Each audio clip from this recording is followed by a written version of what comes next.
परभणी जिल्ह्यातील पाथरी तालुक्यातील Mahatma Gandhi education society जी आहे त्याच्यात खान अब्दुल गफार खान या उर्दू शाळेच्या माध्यमातली ही एक मागणी आहे। या शाळेमध्ये शिक्षकांची बोगस भरती झालेली आहे। याच्यामध्ये या संदर्भात या प्रकरणात आम्ही संचालक, उपसंचालक, जिल्ह्याचे सीओ, कलेक्टर, बीओ यांना सगळी माहिती दिलेली आहे। याच्यामध्ये या प्रकरणात SIT लागलेली आहे, चौकशी लागलेली आहे। SITच्या माध्यमातून चौकशी केली आहे। याच्यामध्ये जे जे मोठे मोठे अधिकारी आहेत या शिक्षण विभागातले ते ह्या प्रकरणात अडकलेले आहेत, परंतु याच्यावर कुठलीही कारवाई केली जात नाही।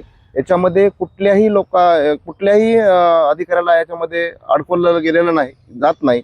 याच्यामुळे त्याच्यावर कुठलीही कारवाई केलेली जात नाही आणि म्हणून या लोकांना सही सलामत राहण्यासाठी काही संस्थेचे जे अध्यक्ष, सचिव, संचालक आहेत त्यांना चिरीमिरी देऊन या लोकांना शांत करण्याचा प्रयत्न करत आहेत आणि म्हणून हे जे काही अधिकारी आहेत ती शासनाचे हे मुख गिळून बसण्याची भूमिका या प्रकरणात घेत आहेत। आणि म्हणून आमचं असं म्हणणं आहे की या शाळेतील शिक्षकांची भरती प्रक्रिया कशी झाली, किती कोणत्या तारखेला झाली।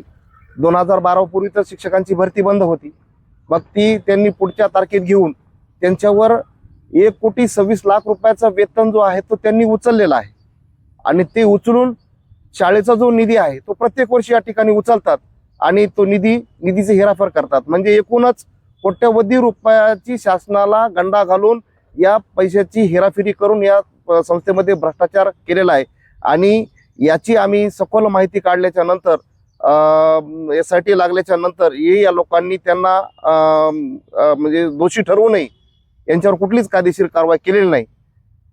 या कायदेशीर कारवाईच्या बाबतीत आमचं असं म्हणणं आहे की तुम्ही त्या लोकांना कायद्याच्या बाबतीत कायद्याच्या चौकटीत घेऊन त्यांच्यावर गुन्हे दाखल करावेत, त्यांच्या शाळेची मान्यता रद्द करावी आणि हे असं न करता त्यांना जे काही कागदपत्र त्यांच्याकडं आता अवेलेबल नाहीत ते कागदपत्र त्यांना तयार करायला हे शासनाचे अधिकारी संधी देत आहेत आणि म्हणून त्यासाठीच्या संबंधाने आम्ही या ठिकाणी उपोषणाला बसलेलो आहोत। आमचं एकच म्हणणं आहे की ज्या शाळेची चौकशी आहे ती परिपूर्ण झाली पाहिजे।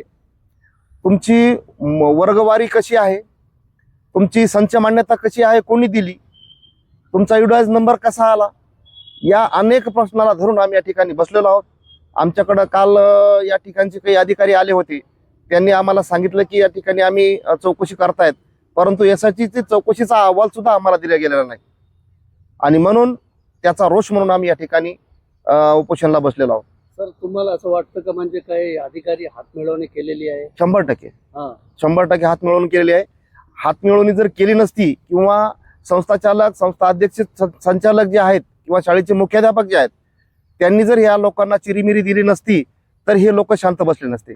जे काही अधिकारी आहेत ते यांनी तात्काळ ॲक्शन घेतली असती आणि ॲक्शन घेऊन या शाळेच्या जे अध्यक्ष, संचालक आहेत त्यांच्यावर आजपर्यंत गुन्हे दाखल झाले असते आणि ही आम्हाला उपोषणाला बसण्याची वेळ आली नसती। आता उपोषण सोडण्यासाठी ते काल आले होते, काय लेटर मध्ये देणार होते, काय आश्वासन दिले होते त्यांनी? आम्ही सांगितलं की 15 तारखेला आम्ही त्यांची सुनावणी ठेवलेली आहे आणि 15 तारखेच्या नंतर तुम्हाला आम्ही काय जे सुनावणी होईल ते सांगू। परंतु आमचं असं म्हणणं आहे की ज्या दुसऱ्या कार्यकर्त्यांनी काही निवेदन दिलेलं आहे त्यांच्या प्रकरणाची ती सुनावणी आहे, आम्हाला त्याची काही घेणं देणं नाही। आम्ही आमच्या याच्यामध्ये जे काही दाखवलेलं आहे या निवेदनामध्ये जे काही आमच्या मागण्या आहेत त्या मागण्या आम्ही आमच्या ज्या मागण्या आहेत त्या मागण्याच्या संदर्भात त्यांनी कुठलीच चौकशी केलेली नाही आणि म्हणून या ठिकाणी आम्ही उपोषणाला बसलो आहोत।